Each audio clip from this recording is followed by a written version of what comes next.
घरात घुसून महिलेवर हल्ला, नगर तालुक्यातील घटना, चौघांविरुद्ध गुन्हा दाखल.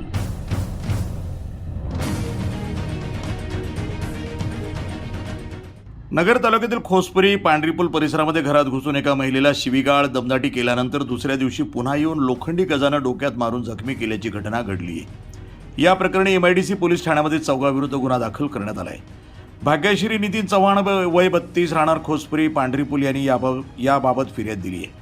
दिनांक 8 ऑगस्ट रोजी दुपारी 2:30च्या सुमारास त्या घरात झोपलेल्या असताना घराचा दरवाजा कोणीतरी वाजवला. दरवाजा उघडल्यानंतर अरुण ज्ञानदेव चव्हाण, ज्ञानदेव बेट चव्हाण, जयश्री अरुण चव्हाण आणि विजय गोपाळ्या भोसले समोर आले. त्यांनी शिवीगाळ करून दमदाटी केली आणि निघून गेले.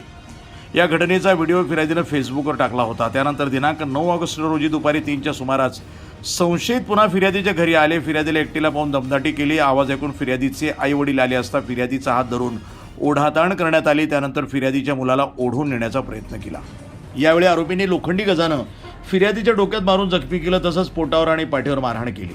तुमच्या घरातील कोणी आम्हाला पैसे मागण्यासाठी आले तर सगळ्या घरादाराला जिवंत मारून टाकू अशी धमकी दिल्याचा आरोप फिर्यादीनं केला आहे.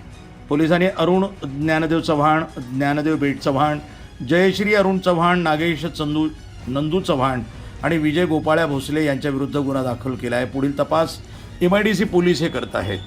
वृत्तसंपादन विभाग, न्यूज टुडे 24, अहिल्यानगर.